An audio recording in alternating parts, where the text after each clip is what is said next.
When I gave the order, they were ready.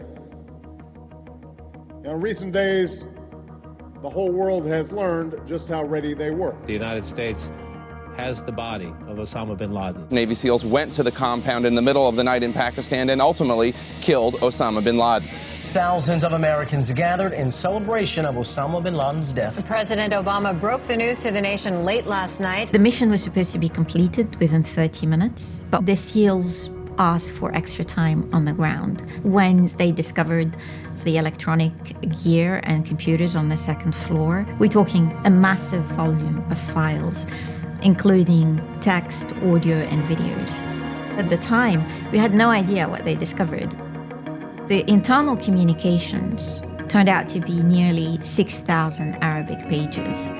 And for the first time, we had Al-Qaeda's letters that were not meant for public consumption. These were Al-Qaeda's closely guarded secrets, and they're brimming with revelations.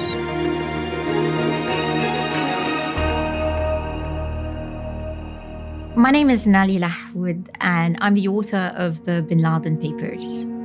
The Bin Laden Papers is based on all of Al-Qaeda's internal communications that were recovered during the raid that killed Osama Bin Laden in Abbottabad in May 2011. A team of 24 Navy SEALs flew under the cover of darkness into Abbottabad, Pakistan, to carry out one of the most important counterterrorism missions in history, to capture or kill Osama Bin Laden. I'd been studying Al-Qaeda for a very long time. After all, Al-Qaeda dominated the news for nearly a decade. We better get out of the way! This group and its leader, a person named Osama Bin Laden, are linked to many other organizations. When the CIA declassified everything that's going to declassify on its own website, we're talking a massive volume of files, including text, audio, and videos. That's when my solo work on the book proceeded, and this is when I started putting together the information. With the help of 2 research assistants, we went through all the text files, nearly 97,000 files. It was challenging because some letters were dated, some of them were not. Sensitive informations were not discussed in the letters. For instance, locations, where Bin Laden was, where his associates were. Instead of putting down the names, you would find personality number 1, personality number 2. But then, fortunately, another recovered letter would have the exact names of corresponding to each personality. You get to a point where it feels as if I'm inhabiting the world of the people whose letters I was reading. This is when things started falling into place.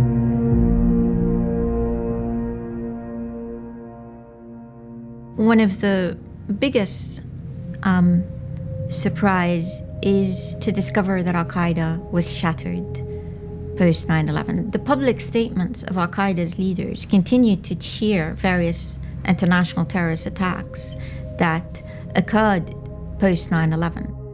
But it is also very clear from the letters that their operational capabilities were destroyed. Our afflictions and troubles following the fall of the Islamic Emirate were heartrending.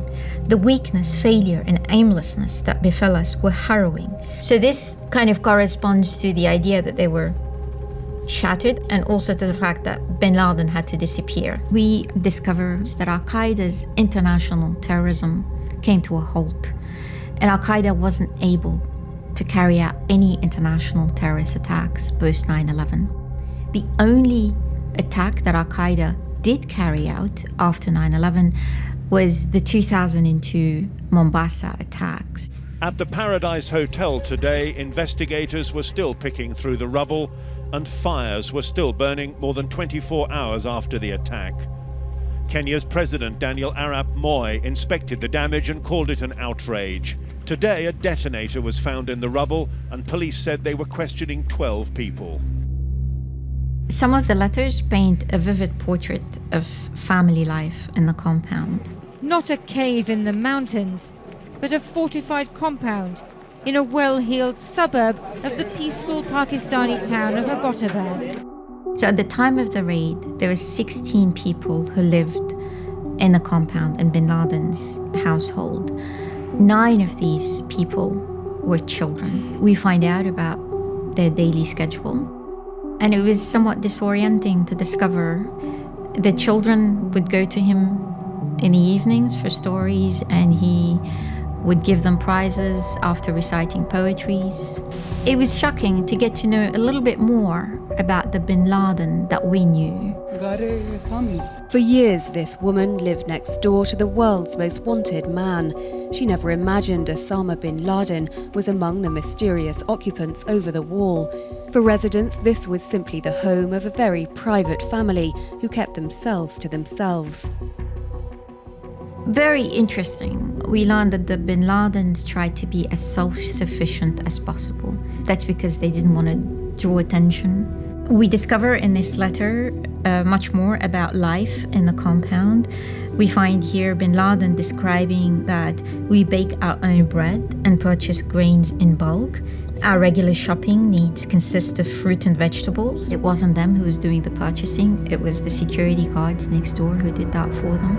They did not leave the compound except for emergencies.